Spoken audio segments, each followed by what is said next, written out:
Monsieur Carlier, bonjour. Bonjour à vous, merci de m'accueillir, voilà. Alors, merci de m'accueillir, mais vous m'avez dit de fort belles choses, parce que tout à l'heure, je disais qu'on était suivis par l'Espagne, que nous étions suivis par la Suède, mais nous sommes également suivis par la Belgique, parce que vous avez fait quelques kilomètres, et j'ai pas l'accent, mais je crois que vous êtes belge. Oui, tout à fait, ouais, j'ai fait quand même 600, un peu plus de 600 km pour venir à Châtellerault ce week-end, ouais. Exprès pour l'expo, parce que après toute cette période qu'on a tous vécu en Europe, où que l'on soit, où on a été privé de tout, où on a été privé de modélisme surtout aussi, hein, c'était important de pouvoir revivre et de pouvoir reparticiper à une manifestation. Nous avons des compatriotes belges qui exposent ici à Châtellerault, et donc voilà, c'était aussi l'occasion de revivre, entre guillemets, de les voir et de venir découvrir votre expo. Voilà. Vous avez fait quand même un petit tour. Oui, bien sûr. J'ai été jeter un coup d'œil. J'ai fait de haut là pour le moment parce qu'il y a tellement de choses à voir que franchement, que vous soyez passionné ou pas du tout, simplement pour le plaisir des yeux. Il y a plein de choses à voir, mais vraiment des choses extraordinaires. J'ai fait celui-là, c'est l'autre, c'est les bateaux.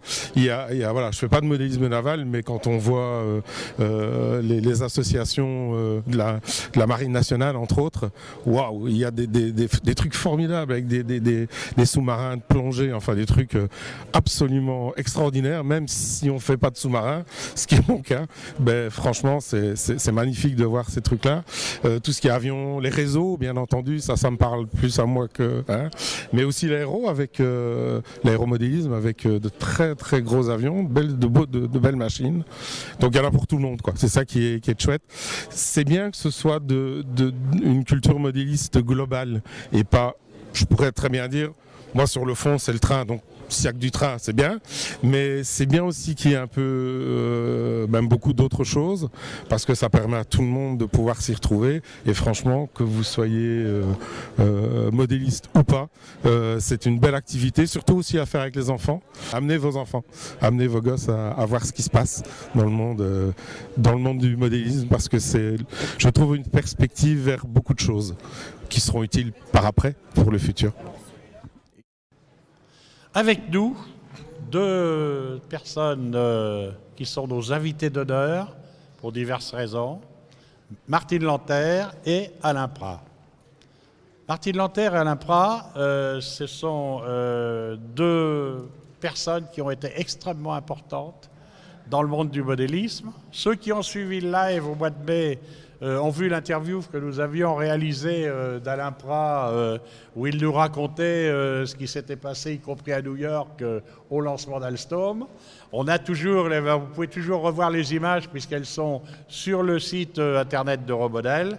Et moi, j'ai l'immense plaisir de vous accueillir tous les deux et merci d'être là, merci d'être à Châtellerault. Et vous l'êtes aussi pour il y a l'amitié d'abord, depuis très très longtemps. On va pas raconter tout ce qu'on a pu faire ensemble dans divers lieux, parce que ça serait trop long.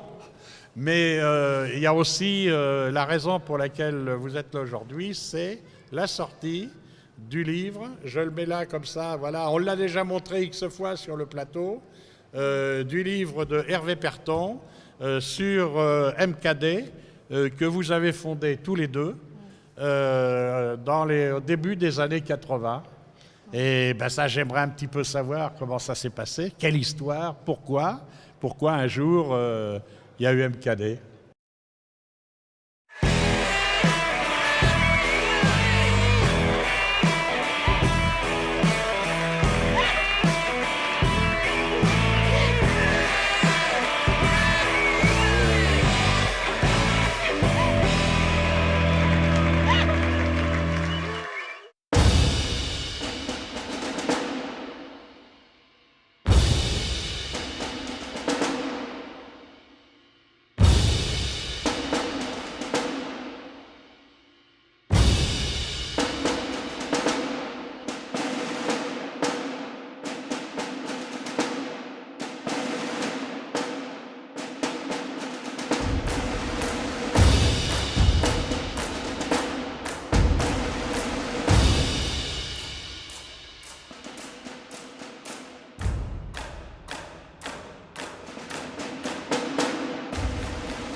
Luc de Marteler, bonjour.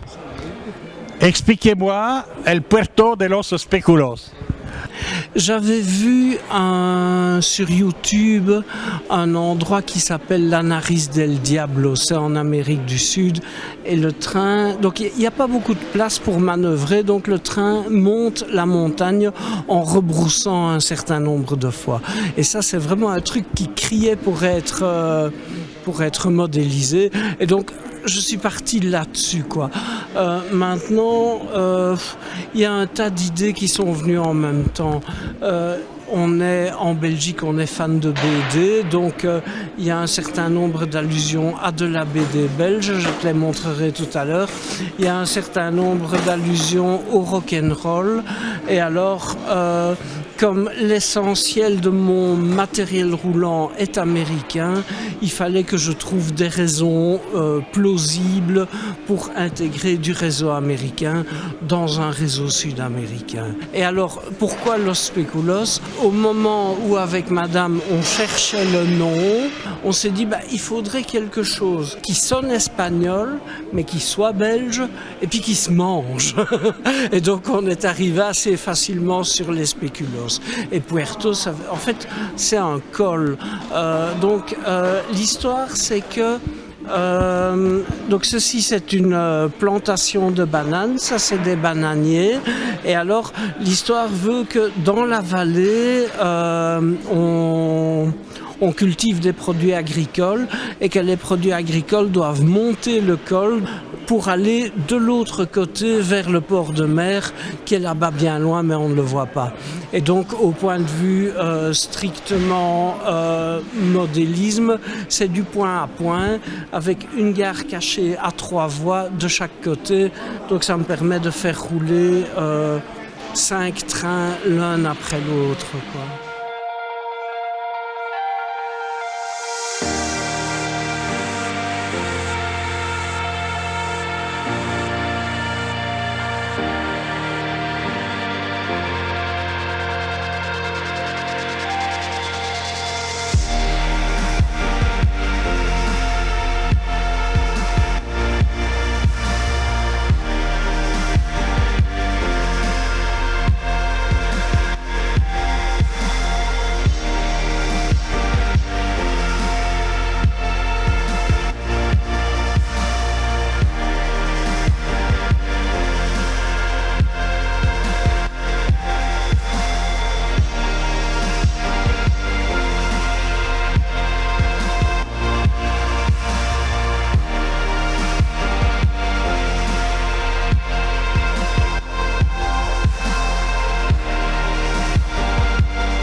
Voilà, de retour sur le plateau télévision Euromodel en compagnie de notre ami Jean-Louis Audiguet qui nous accueille sur ce plateau. Nous accueillons Monsieur Hervé Perton. Voilà. Voilà, effectivement, oui. Merci Hervé Perton d'être sur ce plateau avec nous. Alors vous y êtes pour une raison bien précise que l'on voit ici. C'est que vous avez vous sortez pour le salon un ouvrage sur la firme MKD. Mais moi, ce qui m'intéresse un petit peu quand même, c'est qu'est-ce qui vous a donné l'idée d'une part d'écrire et deuxièmement d'éditer?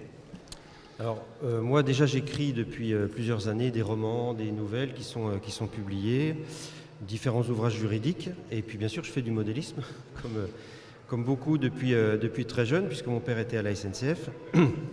Et c'est en lisant le livre de Clive Laming sur Jouef que je me suis dit, finalement, il n'y a rien sur MKD. MKD est aussi connu de beaucoup de modélistes. Moi-même, j'étais tout petit quand mon père montait déjà des kits. Et en cherchant sur Internet, je me suis aperçu qu'il n'y avait pas tant de documentation que ça sur MKD. Il y a encore des produits qui tournent et qui circulent sur le marché de l'occasion. Mais il n'y avait pas vraiment d'histoire de l'entreprise. Donc j'ai contacté Alain Prat, tout simplement, en allant à la source.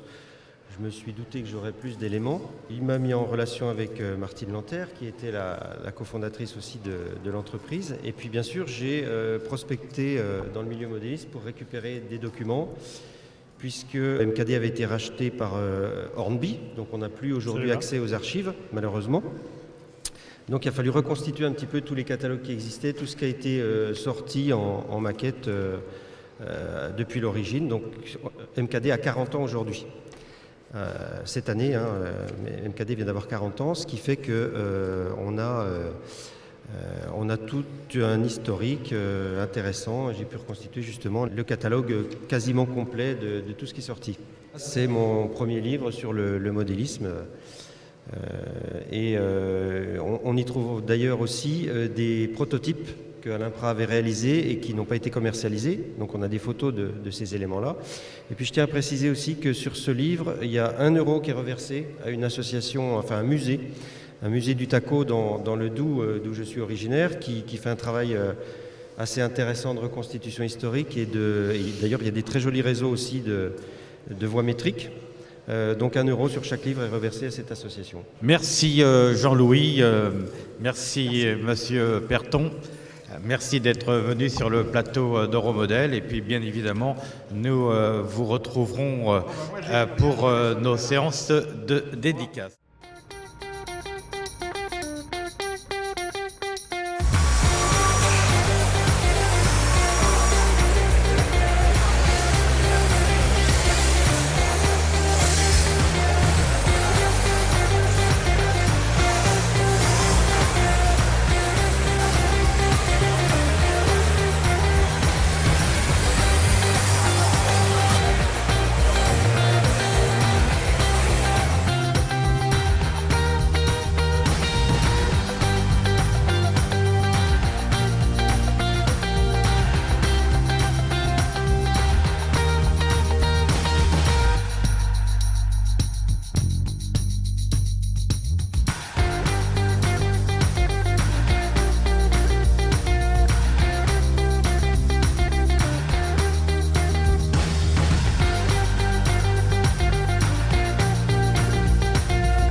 Thank